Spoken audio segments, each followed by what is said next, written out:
ವಿಧಾನಗಳನ್ನ, ಯೋಗದ ರೀತಿಗಳನ್ನ, ಅವರ ಅನುಭವಗಳನ್ನ ಎಲ್ಲವನ್ನ ನಾವು ಮುಂದಿನ ಇದರಲ್ಲಿ ಮಾತಾಡ್ತಾ ಹೋಗೋಣ. ಎಲ್ಲರಿಗೂ ಅರಿವೇ ಗುರು ಶೈಲಾ ಚಾನೆಲ್ಗೆ ನಿಮಗೆಲ್ಲ ಸ್ವಾಗತ. ನಮಸ್ಕಾರ ಮೇಡಮ್, ನಮಸ್ಕಾರ. ತಾವು ಇಲ್ಲಿ ಒಂದು ಪವಿತ್ರವಾದ ಸ್ಥಳಕ್ಕೆ ಬಂದಿದ್ದೀರಾ. ಆರೋಗ್ಯದ ಸಮಸ್ಯೆಯನ್ನು ಹೊತ್ಕೊಂಡು ಏನೇನು ಸುಧಾರಣೆ ಆಯ್ತು ನಿಮ್ಮ ಆರೋಗ್ಯದಲ್ಲಿ? ನನ್ನ ಹೆಸರು ಸಂಜೀವ್ ಕರ್ಪೂರ್ ಮಠ್ ಅಂತೇಳಿ.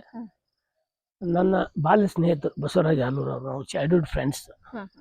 ಅವರು ನಾನು 56 ವರ್ಷಗಳಿಂದನೇ ಜೋಡಿ ಇದ್ದವರು. ಬಟ್ ಅಲ್ಲಿ ಬಂಗಾರ 24 ಕ್ಯಾರೆಟ್ ಬಿಟ್ಟು ಸುಮ್ಮನೆ ಆ ಕಡೆ ನಾನು ಗೋಲ್ಡ್ ಹುಡುಕಾಡ್ಕೋತ ನಾ ಇದ್ದೆ.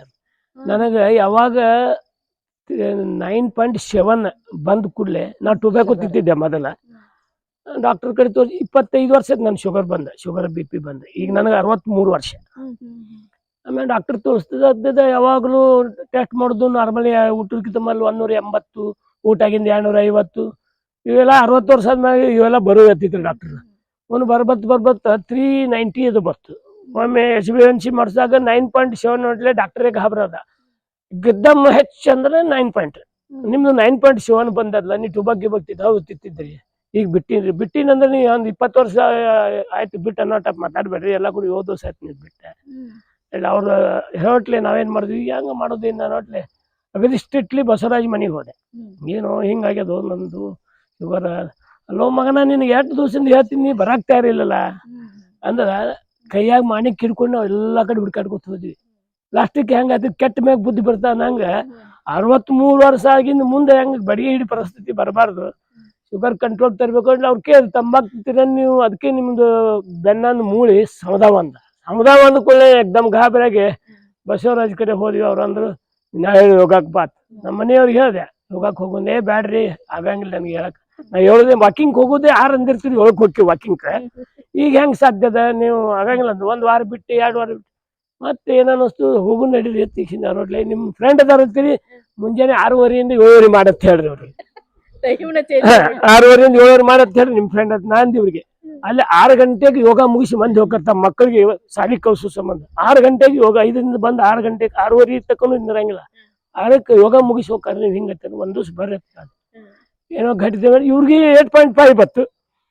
ಅವಾಗ ಅದು ನಮ್ಮ ಮಾತು ಕೇಳಿಲ್ಲ, ಅದ್ರ ಮಾತು ಕೇಳಿದ್ರು. ಹಿಂಗಾಗಿ ಇಬ್ಬರು ಕೂಡಿ ಬಸವರಾಜ್ ಭೇಟಿಯಾಗಿ ನಾ ಹೇಳಿದ್ ಬರ್ರಾಡು 1 ದಿವ್ಸ ಬಂದ್ವಿ, 2 ದಿವ್ಸ ಬಂದ್ವಿ, 3 ದಿವಸ. ಹೆಂಗಂದ್ರೆ ಅದು ಋಷಿ ಹತ್ತಿ ಬಿಡ್ತು ನಮಗೆ. ಇವರು ಬೆಳಿಗ್ಗೆ 6:30 ಹೇಳೋರು 3:40 ಆರಾಮ ಮಾಡಾಕತ್ರು. ಮುಂದೆ ಬರ್ಬತ್ ನನಗೆ 3 ಕೆಲ್ಸಾಕತ್ರು. ನಿದ್ದೆನೆ ಹೋಗ್ಬಿಡ್ತು ನಮ್ದು. ಈಗ ನಾ ಮುಂಜಾನೆ ಸುಮ್ಮ ಅವ್ರೆಲ್ಲ ಮುಗಿತಕ್ಕ ಸುಮ್ಮ ಕುಂಡಿರ್ತೇನ್ರಿ. ಈಗ 3:30 ನೀವು ಹೇಳ್ರಿ, ಬಟ್ ನನಗೆ ಪುಣೆ 4 ಕೆಲ್ಸಿರ್ತೀನಿ ಅಂದ್ರೆ 3:30 ಗಂಟೆ ಹೊಡೆದಂಗೆ ಹೇಳ್ತೀವಿ. ಇವತ್ತಿಗೆ 116 ದಿವಸ ಆಯ್ತು ನಾವು ಬರ್ಲತ್ತ. 116 ದಿವಸ ಆಯ್ತು. 116 ದಿವಸ ಆಯ್ತು. 116 ದಿವಸನಾಗ 1 ದಿವ್ಸ ಸರೇ ಸೂಟಿ ಕೊಟ್ಟಿದ್ದೆ ಅಷ್ಟೇ, ಕರೆ ನಾವು ಸೂಟಿ ಮಾಡಿಲ್ಲ. 1 ದಿವ್ಸ ಸೂಟಿ ಮಾಡಿಲ್ಲ. 1 ದಿವ್ಸ ನಾವು ಸೂಟಿ ಮಾಡಿಲ್ಲ. ಹೆಂಗದಂದ್ರೆ ಪರಿಸ್ಥಿತಿ ನಮ್ದು ಹೆಂಗಾಗ್ಯದಂದ್ರೆ ಈ ಸದ್ದ ಅಲೋ ಸರ್ ಅಂದ ಕೂಡಲೇ ಎಲ್ಲರೂ ಏನಂತಾರೆ, ಸರ್ ನಿಮ್ಮ ದೋಸ್ತ ಅದಾರೆ, ನಾವು ಅವ್ರ ಮುಂದೆ ನಿಂತು ಮಾತಾಡಂಗಿಲ್ಲ, ಸುಮ್ಮನೆ ನಿಮ್ಮ ಥ್ರೂ ನಾವು ಮಾಡ್ತೀವಿ. ನಮ್ಮ ಥ್ರೂರೇ ಮಾಡ್ರಿ, ನಿಮ್ಮ ಥ್ರೂ ನಮ್ದೇನದ ರೋಗ ಮುಕ್ತ ಮಾಡ್ಲತ್ತಾರ ನಮ್ಗೆ. ನಾವು ಇಷ್ಟು ದಿವಸ ಅವ್ರದ್ದು ಉಪಯೋಗ ನಾವು ತಗೊಂಡಿಲ್ಲ, ಅದು ಮೂರ್ತನ ಆಗ್ಯದ. ಇವತ್ತ ಅವ್ರ ಉಪಯೋಗ ತಗೊಳತ್ತೀವಿ ಅಂದ್ರೆ 101% ಅವ್ರ ಉಪಯೋಗ ತಗೋಬೇಕಂತ ವಿಚಾರ ಮಾಡಿ ತಗೊಂಡಿಲ್ಲ. ಹಂಗಾಗಿತ್ತದು, ಆದ್ರೂ ನಾವು ನೋಡಿಲ್ಲ. ಅದಕ್ಕೆ ಇವತ್ತು ಏನದ, ಅದು ನಾವು ಇಷ್ಟು ಬಿಟ್ಟಿದ್ದ ತಪ್ಪಿಗಾಗಿ ಅವ್ರ ಕಡೆ ಇನ್ನೂ 1% ಜಾಸ್ತಿ ತಗೊಂಡು 101% ತಗೋಬೇಕು ಅನ್ನೋದು ಒಂದು ವಿಚಾರ ಅದ. ಅದಕ್ಕೆ ಇಲ್ಲಿ ಗುಡಿ ಒಳಗ ಓಂ ಗಣಪತಿಗೆ ಬರಬೇಕಾದ 6-7 ಕಿಲೋಮೀಟರ್ ಜನ ಬರ್ತಾರೆ. ಇಲ್ಲಿ ಇನ್ನೊಂದು ಮುಖ್ಯ ಕಾರಣ ಅಂದ್ರೆ ಈ ಗುಡಿ ಕಮಿಟಿ ಅವರಾಗ್ಲಿ ಮತ್ತೆ ಈ ಗುಡಿಗೆಲ್ಲ ಆಡಳಿತ ಮಂಡಳಿ ಅವರು ಇಲ್ಲೆಲ್ಲಾ ತರದ ವ್ಯವಸ್ಥೆ ಮಾಡ್ಕೊತಾರೆ. ಪ್ರತಿಯೊಂದು ಮಳಿ ಬಂದ್ರೆ ಒಳಗಿನ ಬಾಜಿ ವ್ಯವಸ್ಥೆ, ಎಲ್ಲಾ ತರ ಸೌಕರ್ಯ, ಬಾತ್ರೂಮ್ ಗಿತ್ರೂಮ್ ಅದ, ಯಾರು ಹೆಣ್ಮಕ್ಳು ಹೋಗ್ಬೇಕಂದ್ರೆ ಮತ್ತೆ ಹೈಮಾಸ್ ಲೈಟ್ ಹಾಕಿದ್ರು. ಅಂದ್ರೆ ಈ ಕಮಿಟಿ ಅವ್ರದಿಂದನೂ ಸರ್ಗೆ ಒಂದಿದು. ಮತ್ತು ಅವರು ₹1 ಯಾರ್ದು ತಗೊಳ್ಳೋದಿಲ್ಲ. ಅವ್ರಿಗೆ ಯಾವ್ದು ಸನ್ಮಾನ ಮಾಡ್ತೀನಿ ಅಂದ್ರೆ ಮೊನ್ನೆ ಹಿಂಗೆ ಒಂದು ಘಟನೆ ಆಯ್ತು. ಒಂದು ಸನ್ಮಾನ ಇಟ್ಕೊಂಡು ಅವ್ರು ಹೇಳಿ ಇಟ್ಕೊಂಡು ಕೂಡಲೇ ಭಾಳ ದೊಡ್ಡ ಪ್ರಮಾಣ ನನಗೆ ಫೋನ್ ಹಚ್ಚಿ ಹೇಳಿದ್ರು, ಮುನ್ಸಿಪಾಲ್ಟಿ ಮೇಯರ್ಗೆ ಇಟ್ಕೊಳತ್ತೀವಿ, ನಿಮ್ಗೆ ಮೇಯರ್ ಅಷ್ಟೇ ಮಾಡಿ ನಾವು ಊರಾಗಿಲ್ಲ ಅಂದ್ಬಿಟ್ರಿ. ನಾವು ಒಮ್ಮೆ ಸಡನ್ ಎಲ್ಲ ತಯಾರಾಗ್ಯದ, 1 ತಾಸಿನಾಗ ಸನ್ಮಾನದ. 5 ಗಂಟೆಗೆ ಫೋನ್ ಹಚ್ಚಿ ಹೇಳಿದ್ರು ನಾವು ಊರಾಗಿಲ್ಲ. ನನಗೆ ಭಾಳ ಶಾಕ್ ಆಯ್ತು. ಹಂಗೆ ಮಾಡಬೇಡಪ್ಪ ಮರ, ಇನ್ನೊಮ್ಮೆ ಇಂಥ ಆಡಂಬರ ಸನ್ಮಾನ ಇಟ್ಕೊಳಂಗಲ್ಲ ನೋಡ್ಲಿ. ಅವಾಗ ನಾ ಸಿಟ್ಟಿಗೆ ಫೋನ್ ಕಟ್ ಮಾಡೋಡಿ, ಅವಾಗ ಫೋನ್ ಹಚ್ಚಿ ಮಗನ ಈಗ ಬರ್ತೀನಿ, ಇನ್ನೊಮ್ಮೆ ಇಂಥದ್ದು ಕೆಲಸ ಮಾಡಬೇಡ, ಸಂತೋಷ ಪಟ್ಟ ಅವ್ರು ಮಾಡಿದ್ವಿ. ಅದಕ್ಕೆ ನಾವು ಹೇಳೋ ಉದ್ದೇಶ ಇಷ್ಟೇ ರೀ, ಇಷ್ಟು ಜನ ಹೆಣ್ಮಕ್ಳು 5 ಗಂಟೆಗೆ 2 ಬೇಡ 3 ನಿಮಿಷ ಕಮ್ಮಿ ಇರ್ತಾವ, ಬುದು ಬುದು ಬುದು ಬುದು ಎಲ್ಲ ಹಿಂಗ್ ತುಂಬಿ ಬಿಡ್ತದ ಆ ಟೈಪ್ ಮೇಂಟೈನ್. ಮತ್ತು ಅವರು ಹೆಂಗ 5 ಗಂಟೆ ಆಯ್ತಂದ್ರೆ ಏನು ಮಾತಿಲ್ಲ ಕತ್ತಿಲ್ಲ, ಬಂದು ಗಾಡಿ ಹಚ್ಚಿ ಬರ್ತಾರೆ. 5 o'clock ಓಂ ಶುರುನೇ, ಏನೂ ಮಾತಾಡಂಗಿಲ್ಲ. ನೀವು ಮುಗಿದ ಮಗತ್ ಮಾತಾಡ್ತಾರೆ, ಅದಕ್ಕೆ ಹೌದು ಅಭ್ಯಂತರಲ್ಲ. ಅದಕ್ಕೆ ಟೈಮ್ ಸಿಸ್ಟಮ್ ಹೆಂಗಂದ್ರೆ ಸಿದ್ದೇಶ್ವರ ಸ್ವಾಮಿಗಳು ಭಾಷಣ ಮಾಡೋದು ಅಕಸ್ಮಾತ್ ಲೈಟ್ ಹೋಗಿ ಬಂದ್ರು ಸುಖ, ಮೈಕ್ ಹೋಯ್ತಂದ್ರೆ ಸುಖ ಅಷ್ಟೇ ಮಾತಾಡ್ತಿದ್ರು ಅವ್ರು. ಅದು ಸಮಯ ಹೋಯ್ತದು, ಸಮಯ ಹೊಳ್ಳಿ ಬರಂಗಿಲ್ಲ, ಮುಂದಿನ ಸಮಯ ಕಾಯ್ಬೇಕು. ಹಂಗೆ ನಮ್ಮ ಸಮಯ ಪ್ರಜ್ಞೆ ಹಾಕಿ ಕೊಟ್ಟಾರೆ ಬಸವರಾಜ್ ಆಲೂರವ್ರು. ನಾವು ಅವ್ರ ಧರ್ಮದಾಗ ಅವ್ರ ಗುರುಗಳು ನಾವು. ಆದ್ರೆ ನನಗೆ ಈಗ ನನ್ನ ಗುರು ಅವರು ಹರಿ ಮುನಿದರೆ ಗುರು ಕಾಯಿನ, ದೇವ್ರ ಕೈ ಬಿಟ್ರು ಗುರು ಅನ್ನೋಂಥವು ಯಾರು ಕೈ ಬಿಡಂಗಿಲ್ಲ.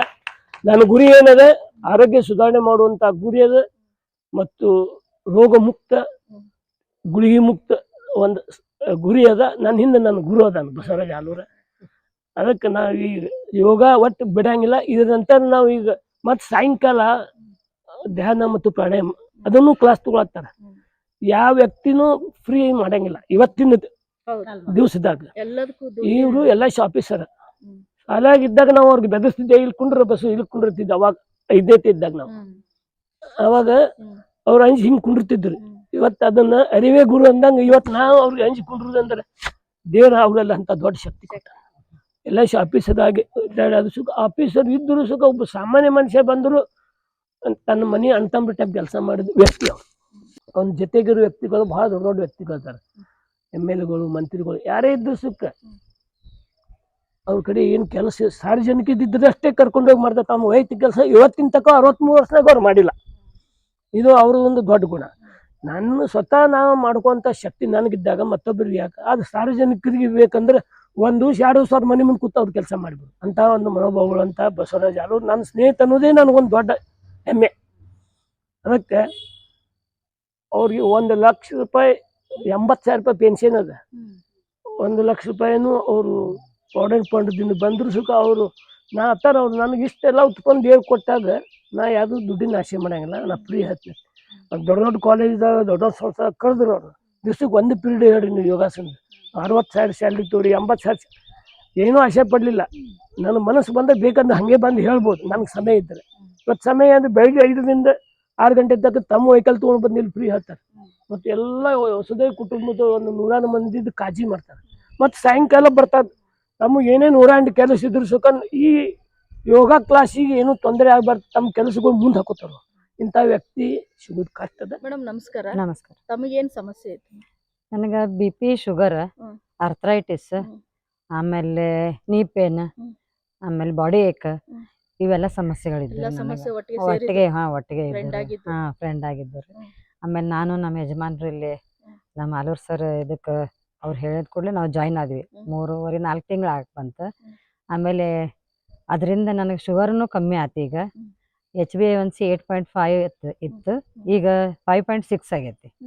ಆಮೇಲೆ ವೇಟ್ ಒಂದು 7 kg ಲಾಸ್ ಆಗೈತಿ. ಅದರಿಂದ ಮತ್ತೆ ನನ್ನ ಆಲಸ್ಯನೂ ಕಡಿಮೆ ಆಗೈತಿ. ಎಲ್ಲ ಅಗದಿ ಹುರುಪಿನಿಂದ ಕೆಲಸ ಮಾಡ್ತೀನಿ.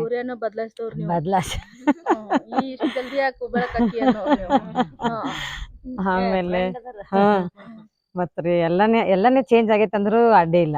ಯಾಕಂದ್ರ ನನಗ ದೈಹಿಕವಾಗಿನೂ ಚೇಂಜ್ ಆಗೈತಿ, ಸಾಮಾಜಿಕವಾಗಿ ಎಲ್ಲ ನಾನು ಬದಲಾವಣೆ ಆಗ ಹೊರಗೆ ಹೋಗ್ತಿದ್ದಿಲ್ಲ ನಾನು. ಇದರಿಂದ ಎಲ್ಲಾನೇ ಚೇಂಜ್ ಆಗ್ಬಿಟ್ಟೈತಿ. ನನ್ನ ಲೈಫ್ ಸ್ಟೈಲೇ ಚೇಂಜ್ ಆಗೈತಿ. ಅಗದಿ ಹುರುಪ ಮನೆಯೊಳಗಾತು ಎಲ್ಲ ರೀತಿಯಿಂದ ನನ್ನ ಬದಲಾವಣೆ ಆಗೈತಿ ನನ್ನ ಜೀವನದೊಳಗ. ಇದೆಲ್ಲದಕ್ಕೆ ಸಾಮಾಜಿಕವಾಗಿ ಎಲ್ಲಾ ರೀತಿಯಿಂದ ಲಾಭವನ್ನ ಪಡ್ಕೊಂಡದ್ದು ನಾನೇ ಹೆಚ್ಚಿಗೆ. ನಾನು ಯೋಗ ಜೊತೆ ಡಯಟ್ನು ಮಾಡೀನಿ. ಎಲ್ಲದಕ್ಕೂ ಕಾರಣ ನಮ್ ಸರ್ ಪ್ಲಸ್ ನನ್ಗೆ ಅಣ್ಣ ಅವ್ರು. ಗುರು ಅಣ್ಣ ಅಂದ್ರು ಅಡ್ಡಿ ಇಲ್ಲ. ಅವ್ರೇ ನನ್ನ ಲೈಫ್ ಸ್ಟೈಲ್ ಚೇಂಜ್ ಮಾಡ್ಯಾರ. ಬರ್ಬಹುದು ನನಗೆ ಆ ರೀತಿ ಒಳಗ್ ಬಂದಾರ. ನಿನ್ನೆ ಬಿಲೋ ನಾರ್ಮಲ್ ಬಂದೈತಿ. ನಂದು 97, ಊಟ ಆಗಿಂದ 129. ಜೀವನನೇ ಬ್ಯಾಸರಾದ ಸಮಯದಲ್ಲಿ ಹಾ, ಒಳ್ಳೆ ನಿರ್ಧಾರ ತಗೊಂಡಿದ್ದೀರಿ. ಆಗೈತಿ. ನನಗ ಮಕ್ಳು ಸುಧಾ ಅಂತಾರ, ಮಮ್ಮಿ ನೀ ಭಾಳ ಚೇಂಜ್ ಆಗಿ ಎಲ್ಲಾ ನಿನ್ನ ಅಗ್ದಿದು ಆಗಿ ಈಗ ಅಂತ. ನಿಮ್ಮ ಸೌಂದರ್ಯ ನೋಡಿದ್ರೆ ನಾವೆಲ್ಲ ವೇಸ್ಟ್ ಬ್ಯೂಟಿ ಕ್ವೀನ್ ಆಗ್ಬಿಟ್ಟಿರಿ ನೀವೀಗ. ನಾವ್ ನಿಮ್ಮನ್ನ ನೋಡಿ ಎಷ್ಟರ ಚಂದ ಅದಾರಲ್ಲ ಇವ್ರು, ವಯಸ್ಸಿದ್ದಾಗ ಹೆಂಗಿರ್ಬಾರ್ದು ಇವ್ರು. ಅಲ್ಲ ನನಗೆ ಆಸೆ ಆಗ್ತಾ ಇದೆ, ಇವ್ರು ವಯಸ್ಸಿದ್ದಾಗ ಹೆಂಗಿರ್ಬಾರ್ದು ಇವ್ರು. ಹಂಗೇನಿಲ್ಲ, ಎಲ್ಲಾರು ಸುಂದರವಾಗೇ ಇರ್ತಾರ. ಅವ್ರವ್ರ ನೋಡೋದ್ ದೃಷ್ಟಿ ಚೇಂಜ್ ಆಗ್ಬೇಕಷ್ಟೇ. ಆದ್ರೂ ಒಂದ್ ಹೊರನೋಟ ಅಂತ ಒಂದ್ ಇರುತ್ತಲ್ಲ. ನೋಡೋರ್ ಕಣ್ಣಿನಲ್ಲಿ ಅಡಗಿರ್ತದೆ. ಮತ್ ಇಷ್ಟೆಲ್ಲಾ ನಗಿಸ್ಕೊಂತ ಇರಾಕ್ನು ನಮ್ ಸರೇ ಕಾರಣ. ಭಾರಿ ಹುರುಪ್ ಅಂದ್ರ ಅಗ್ದಿ ಹುರುಪ್ ಆಗ್ಯಾವ ನಾವು. ಒಂದೇ ಮಾತು ಹೇಳ್ಬೇಕಂದ್ರೆ ಟೋಟಲ್ ಆಗಿ ಈ ಪೂರಾ ವಸುದೈವ ಕುಟುಂಬದೊಳಗ 100 ಮಂದಿ ಬರ್ತಾರೆ. ಹೆಂಗಂದ್ರೆ ನಾವು ಬರೀ ನಮ್ ಫ್ಯಾಮಿಲಿ ನಾವು ಟೂರ್ಗೆ ಅಲ್ಲಿ ಇಲ್ಲಿ ಹೋಗಿದ್ವಿ. ಇವತ್ತು ಏನಾಗ್ಯದ ಅಂದ್ರೆ ಪ್ರತಿ ಒಂದ್ ತಿಂಗಳಿಗೆ ಪಿಕ್ನಿಕ್ ಅತ್ತಿ ಎಲ್ಲರೂ ಕರ್ಕೊಂಡ್ ಹೊಂಟಿವಿ. Life ಸ್ಟೈಲೇ change. ಈಗ ಮಂದಿ ಏನಾಗ್ತದೆ, ಇಲ್ಲಿ ಬರೋ ಕಮ್ಮಿ ಆದ್ಕೂಲೆ ನಾ ಅನೌನ್ಸ್ ಮಾಡ್ಬಿಡ್ತೀನಿ ಎಲ್ಲಾ ಮಂದಿ ಫುಲ್ ಮತ್ತೆ ಹುರುಪ್ ತುಂಬಾಕ. ಈಗ ನಾವು ಬನ್ನಾಡೋದು 2 ಪಿಕ್ನಿಕ್ ಮಾಡ್ಸೀನಿ. ನೆಕ್ಸ್ಟ್ ಏನದ ಇವ್ರಿಗೆ ಹೊಸಪೇಟೆಗೆ ಒಯ್ಬತ್ ಮಾಡಿ ಎಲ್ಲ ಮ್ಯಾನೇಜ್ಮೆಂಟ್ ಹೊಸಪೇಟೆಗೆ ಒಯ್ಬತ್ ಮಾಡಿ. ಅದಕ್ಕ ನಮ್ ಎಲ್ಲಾರ್ಗಿ ಇವತ್ತ ಧನ್ವಂತರಿ ಆಗ್ಯಾರ.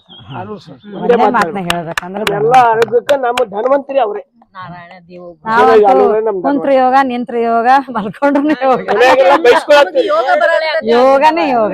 ನಮ್ಮ ರಿಲೇಟಿವ್ 100 ಎಲ್ಲಿ ನೀವು ಎಲ್ಲಾರು ಬೈಲಾತಾರ, ಏನು ಆಗಿತ್ತ ನೀ ಸರಿಯಾಗಿ ಊಟಕ್ ಬಾ, ನಾಷ್ಟಕ್ ಬಂದ ಇದು ಮಾಡಂಗಿಲ್ಲ, ಅದು ತಿನ್ನಂಗಿಲ್ಲ, ಇದು ತಿನ್ನಂಗಿಲ್ಲ, ಏನೇನು ಮಾಡೋದು ನಿನಗೆ. ಈಗ ಬಿಸಿ ಪಾರ್ಟಿ ಇರ್ತದೆ, ಎಲ್ಲ ಇಡ್ಲಿ ವಡ ತರ್ಸಿರ್ತಾರ, ಮತ್ತೆ ತರ್ಸಿರ್ತಾರೆ. ಇವ್ರಿಗೆ ಸ್ಪೆಷಲ್ ಮನ್ಯಾಗ ಉಪ್ಪಿಟ್ಟು ಮಾಡುದು, ಅವಲಕ್ಕಿ ಮಾಡುದು. ಅಂದ್ರೆ ಇದು ಸ್ಪೆಷಲ್ ವ್ಯಕ್ತಿ ಆಗ್ಬಿಟ್ಟ. ನಾನು ಡಯಟ್ ಮಾಡ್ತೀನಿ ಇಲ್ಲ ಅನ್ನಂಗಿಲ್ಲ. ನಂದು 300-400 ಶುಗರ್ ಬರ್ತದೆ. 9.7 ಇದ್ದವ ಇವತ್ತು 7.6 ಬಂದೀನಿ. ನಿನ್ನೆ ಮೊನ್ನೆ ನಾವು 197 ಆಯ್ತು. ಊಟಕ್ಕಿದ್ದು 130. ನನ್ಕಿಂತ ಹೆಚ್ಚು ಬರ್ತೈತಿ. ಇವ್ರಿಗೆ ಅಂದ್ರೆ ಇವ್ರು 97, 129 ಬಂದ. ಗಣಪತಿ ಪ್ರಸಾದ, ಗಣಪತಿ ಸಿಟ್ಟಿಗೆ ಅಂತ ಒಂದೊಂದು 2 ಮನೆ ದಾನಮ್ ದೇವಿದು ಹೋಳಿಗೆ ಬಿಡಬಾರ್ದು ಅಂತ ಅರ್ಥ ಹೋಗಿತ್ತು. ಅದು ಅವ್ರಿಗೆ ಆಗ್ತದ ಖರೆ, ನಮ್ ಥ್ರೂ ಅವ್ರಿಗೆ ಹೋಗ್ತದ. ಇವ್ರು ಹಂಗಲ್ಲ, ಎಲ್ಲ ದೇವರಿಗೆ ಅಲ್ಲೇ ನಮಸ್ಕಾರ, ನಮ್ಮ ಮನೆಯವ್ರ ಹೊಟ್ಟೆಗೆ ಹೋಗ್ರಿ ಅಂತ ಹೇಳ್ಬೇಕು. ನಮ್ಮ ಮನೆಯವ್ರ ಹೊಟ್ಟೆಗೆ ಹೋಗ್ಲಿ ನಮಗ್ ಬಂದ ಶುಗರ್ ಹೆಚ್ಚಿಗೆ ಉಳಿದೋದು. ಸರ್ ಹೇಳ್ಕೊಟ್ಟಿದ್ ನಾ ಶಿರಸಾ ಪಾಲಿಸೇನ್ರಿ. ಅದ್ರೊಂದಿಷ್ಟು ನೀವು ಗಡ್ ಜೀವ ಮಾಡ್ಬಿಡ್ರಿ. ಸರ್ ಹೇಳಿದಂಗೆ 3 ಬಿಳಿ ವಸ್ತುಗಳನ್ನ ಬಿಡಿ ಅಂತಂದಾಗ 3 ಬಿಳಿ ವಸ್ತುಗಳನ್ನ ಕಡ್ಡಾಯವಾಗಿ ಪಾಲಿಸಿದಂತ ಸ್ಟೂಡೆಂಟ್ ಇವರು. ತುಂಬಾ ಧನ್ಯವಾದಗಳು ಮ್ಯಾಮ್. ನೀವು ಆರೋಗ್ಯವಂತರಾಗಿ ಇಡೀ ಸಮಾಜದ ಆರೋಗ್ಯವನ್ನ ಕಾಪಾಡ್ತಾ ಇದ್ದೀರಲ್ಲ, ತುಂಬಾ ಧನ್ಯವಾದ. ಸರ್ ತಮಗೇನು ಸಮಸ್ಯೆ? ನನಗ ಇದು ಭಾಳ ಐತ್ರಿ ಮೇಡಮ್, ಕುಂಡ್ಲಾಕ ಬರ್ತಿದ್ದಿಲ್ಲ, ವೇಟು ಭಾಳ ಜಾಸ್ತಿ ಐತ್ರಿ ಮೇಡಮ್. ಅದರಿಂದ ಸರ್ ಕಡೆಯನ್ನು ಅವ್ರು ಬಂದು ಹೇಳೋಣ, ಯೋಗಾಸನ ಚಲೋ ಮಾಡೇನು ಮೇಡಮ್. ಅವರಿಂದ ನನಗೆಲ್ಲ ಇಂಪ್ರೂವ್ಮೆಂಟ್ ಆಗಿದೆ ಮೇಡಮ್. ನನಗೆ ಮೊದಲ ಆಲೇಶ ಭಾಳ ಇತ್ತು ಡ್ಯೂಟಿ ಒಳಗೆ, ಒಟ್ಟು ಕೆಲಸ ಮಾಡ್ಲಾಕತ್ತಿದ್ದಿಲ್ಲ. ನಾವು ಸ್ವಲ್ಪ BP ಇದು ಸ್ಟ್ರೋಕ್ ಆಗೈತ್ರಿ ಮೇಡಮ್. ಅದರಿಂದ ಎಲ್ಲ ನಾವು ಯೋಗದಿಂದ ನಮ್ಮ ಬಸವರಾಜ್ ಸರ್ದಿಂದ ನನಗೆಲ್ಲ ಚಲೋ ಆಗಿದ್ರಿ ಮೇಡಮ್. ಅದಕ್ಕೆ ಅವ್ರು ಒಂದು ಅವಕಾಶ ಕೊಟ್ಟಿದ್ದಕ್ಕೆ ನನಗೆ ಎಲ್ಲರಿಗೆ ತುಂಬ ಧನ್ಯವಾದಗಳು ಮೇಡಮ್. ನಮಸ್ಕಾರ. ನಾನು ಶ್ರೀದೇವಿ ಅಂತ. ನಾನು ಹೌಸ್ ವೈಫ್, ಬರೀ ಮನೆಯಲ್ಲೇ ಇರ್ತಿದ್ದೆ. ಅದಕ್ಕೆ ಸ್ವಲ್ಪ ಚೇಂಜ್ ಅಂತ ಹೇಳಿ ಯೋಗಕ್ಕೆ ಬರತ್ತೀನಿ. ಏನು ಹೆಲ್ತ್ ಇಶ್ಯೂಸ್ ಇಲ್ಲ, ಬಟ್ ಮೆಂಟಲಿ ರಿಲ್ಯಾಕ್ಸ್ ಅದೀನಿ, ಆಮೇಲೆ ಆಕ್ಟಿವ್ ಇರ್ತೀನಿ. ಮನೆಯಾಗೆ ಚಂತಾಕ್ ಇರ್ತೀನಿ ಅಂತ ನನಗೆ ಏನು ಕೆಲಸ ಇರಲ್ಲ ಅಂತ ನಾ ದಿನಪೂರ್ತಿ 1 ತಾಸಿನ ಕೆಲಸ ದಿನಪೂರ್ತಿ ಮಾಡ್ತಿದ್ದೆ. ಈಗಿಲ್ಲ, ಹೋಗಿ ಆಕ್ಟಿವ್ ಆಗಿ ಎಲ್ಲ ಮಾಡಿ ಮೀನ್ಸ್ ಸರ್ ಭಗವದ್ಗೀತಾ ಅಂತ ಹೇಳ್ಕೊಡ್ತಾರ, ಅದನ್ನ ಇದು ಓದ್ತೀನಿ. ಮುಂದಿನ ದಿನಗಳಲ್ಲಿ ರೋಗ ಬರಬಾರ್ದು ಅಂತ ಇಲ್ಲ, ಮೆಂಟಲಿ ನಾ ಸ್ವಲ್ಪ ಡಿಸ್ಟರ್ಬ್ ಇರ್ತಿದ್ದೆ ರೀ, ಮನ್ಯಾಗ ಏನು ಕೆಲಸ ಇರ್ಲಿಲ್ಲ ನನಗೆ. ಅದಕ್ಕೆ ನಾ ಇಲ್ಲಿ ಬಂದು ಮೆಂಟಲಿ ಭಾಳ ರಿಲೀಫ್ ಆಗೈತಿ. ಅಂದ್ರೆ ಇದು ರೋಗ ಇದ್ದವ್ರು ಬರ್ಬೇಕನ್ನೋದು ಒಂದು ಏನಿಲ್ಲ ಆರೋಗ್ಯವಾಗಿದ್ದವ್ರು ಇನ್ನೂ. ಆಮೇಲೆ ಫಿಸಿಕಲಿ ಅನ್ನೋಕಿನ ಮೆಂಟಲಿನೂ ಭಾಳ ಹೆಲ್ಪ್ ಆಗ್ತದ್ರಿ ಯೋಗ. ಮೇಡಮ್ ನಮಸ್ಕಾರ. ನಮಸ್ಕಾರ. ನಮ್ಮ ಹೆಸರು? ನನ್ನ ಹೆಸರು ಮಹಾದೇವಿ ಹಿಟ್ನಾಳಿ ರೀ. ಆಲೂರು ಸರ್ ಕಡೆಯಿಂದ ಯಾವಾಗ ಬರಕತ್ತಿಂದ 3 ವರ್ಷ ಆಯ್ತು ನಾ ಬರ್ತಾ ಇದ್ದು. ಕೆಮ್ಮು, ನೆಗಡಿ, ಅಲರ್ಜಿ ಎಲ್ಲ ಕಮ್ಮಿ ಆಗಿದೆ ರೀ. ಆಮೇಲೆ ನಂಗೆ ಭಾಳ ದುಃಖದಾಗಿದ್ದೆ. ಇಲ್ಲಿ ಬರೋದು ಅದಕ್ಕೆ ನೀವು ಸಂತೋಷಕ್ಕೆ ತಾನೆ, ಮತ್ತೆ ಯಾಕೆ ದುಃಖ ಪಡ್ತೀರಿ? ಇಲ್ಲಿ ಬರೋದೇ ಸಂತೋಷಕ್ಕಲ್ವಾ? ದುಃಖ ಎಲ್ಲ ಕಮ್ಮಿ ಆಗಿದ್ರೆ ಅವರೆಲ್ಲ ಪ್ರವಚನ ಅಂತೆಲ್ಲ ಹೇಳ್ತಾರೆ, ಒಳ್ಳೆ ಮಾತುಗಳು ಹೇಳ್ತಾರೆ. ಈ ಒಬ್ಬಕ್ಕೆ ಇರ್ತಾನೆ, ಆದ್ರೂ ನನಗೆ ಈಗ ಧೈರ್ಯ ಬಂದಿದ್ರೆ ಅವರೇ ಬದುಕಬೇಕನ್ನೋ ಧೈರ್ಯ ಬಂದಿದೆ. ಆರೋಗ್ಯದ ಏನೇನ್ ಲಾಭ ಆಗೈತೆ? ಕೆಮ್ಮು, ನೆಗಡಿ, ಅಲರ್ಜಿ ಎಲ್ಲ ಹೋಗಿದ್ದಾರೆ. ಆರೋಗ್ಯ ಭಾಳ ಸುಧಾರಣೆ ಆಗಿದ್ರೆ. ಭಯ ಇತ್ತು ನಿಮ್ಗೆ, ನಾನು ಒಬ್ಳೆ ಏನಾದ್ರು ಆದ್ರೆ ಹೆಂಗ್ ಮಾಡೋದು ಅಂತ? ಈ ಧೈರ್ಯ ಬಂದಿದ್ರೆ ಮಕ್ಕಳಿಗೂ ನಾನೇ ಧೈರ್ಯ ಹೇಳ್ತೀನಿ. ಇದು ಬದಲಾವಣೆ. ಬೆಂಗಳೂರಲ್ಲಿ ಅಲ್ಲೇ ಬಂದಿರ ಅಂದ್ರ ಆದ್ರೂ ನಾ ಇಲ್ಲಿ ಒಬ್ಬಕಿತ್ತು ಅಂದ್ರ ಸರ್ ಹೇಳೋದ್ರಿಂದ ನನಗೆ ಭಾಳ ಧೈರ್ಯ ಬಂದದ್ರಿ. ಮಕ್ಳು ಎಲ್ಲೇ ಇರ್ಲಿ ಆದ್ರೆ ನಾನು ಒಬ್ಳೆ ಬದುಕ್ತೀನಿ ಅನ್ನೋ ಧೈರ್ಯ. ನನಗೆ ಧೈರ್ಯ ಬಂದದ. ಅದೇ ಬರ್ಬೇಕಾದದ್ದು, ಅದೇ ಬದಲಾವಣೆ. ಸರ್ಗೆ ತುಂಬಾ ತುಂಬಾ ಧನ್ಯವಾದಗಳು. ಸರಿ, ನಮಸ್ಕಾರ. ಮೇಡಮ್ ನಮಸ್ಕಾರ. ನಮಸ್ಕಾರ ರೀ. ನನ್ನ ಹೆಸರು ವರ್ಷಾ ಪ್ರಕಾಶ್ ಅಂತ ರೀ.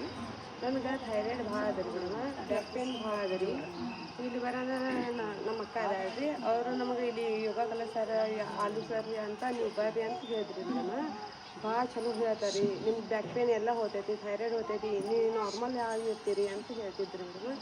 ಆಗ ಬರೋಣ ನಾ ಸರ್ಗೆ ಭೇಟಿಯಾಗಿನಿ. ಸರ್ ನಮ್ಗೆ ಹಿಂಗೆ ಅದ ರೀ, ನಂಗೆ ಬ್ಯಾಕ್ ಪೇನ್ ಭಾಳ ಅದ ರೀ, ಮತ್ತು ಥೈರಾಯ್ಡ್ನು ಭಾಳ ಅದ ರೀ, ಹೆಂಗೆ ಮಾಡೋದು ರೀ ಸರ್? ನಾನು ನೀವು ಯೋಗ ಕಲೀರಿ, ಹಾಗಾದ್ರೆ ನಿಮ್ಗೆ ಒಳ್ಳೇದು ಆಗ್ತೈತೆ ಅಂತ ಅವ್ರು ಹೇಳಿದ್ರು. ನಾ ದಿನ ಬಂದು ಅವರು ಯೋಗ ಹೇಳಕ್ಕೆ ಸ್ವಲ್ಪ ಬ್ಯಾಕ್ ಪೇನ್ ಕಮ್ಮಿ ಆಗಿತ್ತು ರೀ. ಮತ್ತು ಥೈರಾಯ್ಡ್ನು ಉಸಿರಾಡೋಕ್ಕೆ ತೊಂದರೆ ಆಗ್ತಿತ್ತು ರೀ ಮೇಡಮ್, ಅದನ್ನು ಕಮ್ಮಿ ಆಗಿತ್ತು ರೀ ಮೇಡಮ್. ಮತ್ತು ಅಶಕ್ತಪನ ಭಾಳ ಇದು ಆಗ್ತೈತೆ ರೀ ಮೇಡಮ್. ನಾನು ಚಕ್ಕರ್ ಬರೋದು, ಸುತ್ತೋದು, ಕಣ್ಣಿಗೆ ಕತ್ತಲು ಬರೋದು, ಈ ಥರ ಆಗ್ತಿತ್ತು ರೀ. ಸ್ವಲ್ಪ ಯೋಗ ಮಾಡೋಣ ಆರಾಮಾಗಿತ್ತು ರೀ. ನೋಡಿ, 20ಕ್ಕೆ 70 ರೋಗಗಳು ಬರುವಂತ ಕಾಲದಲ್ಲಿ ಇವರು ಇಷ್ಟಿಷ್ಟು ತಮ್ಮ ವಯಸ್ಸಿನ ಅಂಕಿಗಳನ್ನ ಹೇಳ್ತಾ ಇದ್ದಾರೆ. ನನಗೆ ಆಶ್ಚರ್ಯ ಇದೆ. ಮತ್ತೆ ತಿರುಗಿ ಅವರು 20 ವರ್ಷಕ್ಕೆ ಬರ್ತಾ ಇದ್ದಾರೆ. ಇದು ಒಂದು ಖುಷಿ ವಿಚಾರ ಅಂತ ಹೇಳ್ಬೋದು. ಮೇಡಮ್ ನಮಸ್ಕಾರ. ನಮಸ್ಕಾರ. ನೀವು ಎಷ್ಟು ದಿನದಿಂದ ಯೋಗಕ್ಕೆ ಬರ್ತಾ ಇದ್ದೀರಿ? ಏನು ಸಮಸ್ಯೆ ಇತ್ತು ನಿಮ್ಗೆ? 2 ತಿಂಗಳು ಆಯ್ತು ರೀ ಸರ್ ಬರಕತ್ತೀನಿ. ನಂಗೆ ತಲೆನೋವು ಭಾಳ ಐತ್ರಿ. ಮೈಗ್ರೇನಾ ಅಥವಾ ನಾರ್ಮಲ್ ತಲೆನೋವು? ಬರೀ ತಲೆನೋವು ಜಾಸ್ತಿ ಬರ್ತಿತ್ತು. ಆಮೇಲೆ ಬೆನ್ನು ನೋವು ಭಾಳ ಇತ್ತು. ಇಲ್ಲಿ ಬಂದ ನೀಡಿ ಸ್ವಲ್ಪ ಕಮ್ಮಿ ಆಗೈತ್ರಿ. ಸರ್ ಬಗ್ಗೆ ಹೇಳ್ಬೇಕಂದ್ರೆ ಭಾಳ ಶಾಂತ ಸ್ವಭಾವದವ್ರು. ಅವ್ರ ಮಾತೇ ನನಗೆ ಭಾಳ ಇದು ಆಗ್ಯಾರ. ಇನ್ಸ್ಪಿರೇಷನ್ ಭಾಳ ಅಂದ್ರೆ ಭಾಳ ಚಂದ ಹೇಳ್ತಾರೆ ಸರ್. ನಮ್ಮ ಪಪ್ಪ ಹೇಳ್ದಂಗೆ ಹೇಳ್ತಾರೆ ಅವ್ರು. ಎಷ್ಟು ಒಳ್ಳೇದು ಹೇಳ್ತಾರೆ ಅಂದ್ರೆ ನಾವು ಹೇಳಕ್ಕೂ ಅವ್ರ ಬಗ್ಗೆ ಇದು ಇಲ್ಲ, ಅಷ್ಟು ಮಾತು ಚಂದ ಹೇಳ್ತಾರೆ ಸರ್. ಯಾರ ಬಗ್ಗೆ ದ್ವೇಷ ಮಾಡಬೇಡ್ರಿ, ಅಸೂಯೆ ಪಡಬೇಡ್ರಿ. ಮನ್ಯಾಗ ಅಡುಗೆ ಮಾಡ್ಬೇಕಾದ್ರೂ ನೀವು ಶಾಂತ ರೀತಿಯಿಂದ ದೇವ್ರ ಧ್ಯಾನ ಮಾಡ್ಕೊತೇ ಮಾಡ್ರಿ ಅಂದ್ರೆ ಅದು ಅಮೃತ ಆಗುತ್ತೆ. ಅಷ್ಟೆಲ್ಲ ರೀತಿಯಿಂದ ಸರ್ ಯೋಗ ಮಾಡ್ಕೊತೇ ಹೇಳ್ತಾರೆ. ಮತ್ತು ಇಲ್ಲಿ ಓಂ ಹೇಳುವಾಗ ಓಂ ಧ್ಯಾನ ಹೇಳ್ತಿರ್ತಾರೆ ಸರ್. ಎಲ್ಲರೂ ಕಣ್ಣು ಮುಚ್ಕೊಂಡು ಕುಂತಿರ್ತೇವಲ್ಲ, ಸ್ವರ್ಗ ಲೋಕದಾಗ ಹೋದಂಗೆ ಆಗಿರ್ತದೆ. ಓಹೋ, ಸ್ವರ್ಗ ಕಂಡ್ರಿ. ಅಷ್ಟು ಚಂದ ನಮ್ಗೆ ಸರ್ ಹೇಳ್ತಾರ್ರಿ. ನನಗೆ ಭಾಳ ಅಷ್ಟು ನನಗೆ ಇದಾಗೈತೆ ಅದು. ಹಂಗಾಗಿ ಸರ್ ಮಾತು ಭಾಳ ನಮ್ಗೆ ಒಳ್ಳೇದು ಅನ್ಸೈತಿ. ಮತ್ತು ಪ್ರತಿಯೊಂದು ಒಬ್ಬರ ಬಗ್ಗೆ ದ್ವೇಷ ಪಡಬೇಡ್ರಿ, ಯಾರಿಗೂ ಕೆಟ್ಟದ್ದನ್ನು ಮಾತಾಡಬೇಡ್ರಿ, ಗಂಡಂದರಿಗೂ ಯಾರಿಗೂ ತೊಂದರೆ ಕೊಡಬೇಡ್ರಿ, ಅದು ಬೇಕು ಇದು ಬೇಕು, ಎಲ್ಲ ರೀತಿಯಿಂದ ಸರ್ ಹೇಳ್ತಾರ್ರಿ. ಯೋಗ ಹೇಳ್ಕೊತೀವಿ ಸರ್ ಹೇಳ್ತಾರ, ಅದು ನಮ್ಗೆ ಭಾಳ ಒಳ್ಳೇದು ಅನ್ಸೈತಿ. ಅಂದ್ರೆ ಇಷ್ಟು ದಿನ ನೀವು ಬದುಕಿ ರೀತಿನೇ ಬೇರೆ, ಇನ್ನು ಮೇಲೆ ಬದುಕ್ತಾ ಇದ್ದೀರಾ. ಈಗ ಹುಟ್ಟಿದೀವ್ರಿ ನಾವು. ಇವೆಲ್ಲ ರೀತಿಯಿಂದ ಸರ್ ಹೇಳೋದ್ರಿಂದ ನಮ್ಗೆ ಭಾಳ ಅಂದ್ರೆ ಭಾಳ ಇದಾಗಿದ್ರಿ. ಆಮೇಲೆ ಬಾಜು ಕುಂತವ್ರಿಗೆ ಕೆಲವೊಬ್ರು ಸೇರ್ತಾ ಇರಂಗಿಲ್ಲ, ಅವ್ರು ನೋಡಿದ್ರೆ ಅಸೂಯೆ ಪಡ್ತಿರ್ತಾರೆ. ಅಂಥವೆಲ್ಲ ಗುಣಗಳೆಲ್ಲ ಇದು ಮಾಡ್ಕೋಬೇಡ್ರಿ. ನಾವೆಲ್ಲ ಒಂದದೇವಿ, ಒಗ್ಗಟ್ಟಿನ ಕುಟುಂಬ ಅಂತೇಳಿ ಸರ್ ಎಲ್ಲ ರೀತಿಯಿಂದ ಹೇಳ್ಕೊಟ್ಟಾರ. ಸರ್ ಬಗ್ಗೆ ಹೇಳ್ಬೇಕಂದ್ರೆ ನಮ್ಗೆ ಮಾತೇ ಬರಂಗಿಲ್ಲ. ಅಷ್ಟು ಮಾತಿಗಿಂತ ನೀವು ಕೃತಿಯಲ್ಲಿ ಮಾಡ್ತಾ ಇದ್ದೀರಾ, ಅದೇ ಅವ್ರಿಗೆ ಸಲ್ಲಿಸ್ತಾ ಇರೋಂಥ ಗೌರವ. ಸರ್ ಭಾಳ ನಾವಂತ್ರ ಭಾರಿ ಇದಾಗೈತ್ರಿ. ಮತ್ತೆ ಎಲ್ಲಿ ಹೋದ್ರೂ ಸರ್ ಒಂದು ಹೂವಿನ ಹಾರ ಸೂಕಿ ಹಾಕೊಳಂಗಿಲ್ಲ, ಸನ್ಮಾನ ಮಾಡಿದ್ರೆ ಒಂದು ಹೂವಿನ ಹಾರ ಹಾಕೊಳಂಗಿಲ್ಲ, ಶಾಲ ಇದು ಮಾಡಂಗಿಲ್ಲ, ಏನೋ ಬೇಡ್ರಿ ನಮ್ಗೆ ಅಂತ ಕೈ ಮುಗಿತಾರ ಸರ್. ಅಂತ ಒಳ್ಳೆ ಸರ್ ನಮ್ಗೆ ಸಿಕ್ಕಾರ ಅಂದ್ರೆ ನಮ್ಗೆ ಭಾಗ್ಯ ರೀ. ಗುರು ಬಂದಿದ್ದಾರೆ, ಆ ಗುರುವಿನ ಪ್ರತಿಯೊಂದನ್ನು ಪಡ್ಕೊಳ್ರಿ. ನೀವು ಪಡ್ಕೊಂಡು ನೀವು ನೆಕ್ಸ್ಟ್ ಗುರು ಆಗಿರಿ. ನಿಮ್ಮ ಸಮಾಜದಲ್ಲಿ, ನಿಮ್ಮ ಅಕ್ಕಪಕ್ಕದಲ್ಲಿ, ನಿಮ್ಮ ಮನೆಯಲ್ಲಿ ನೀವು ಗುರು ಆಗಿರಿ. ಅದೇ ಸರ್ ಇಷ್ಟೊಂದು ಹೇಳಿಕೆ ನಾನು ಧನ್ಯವಾದಗಳು. ತುಂಬ ಥ್ಯಾಂಕ್ ಯು.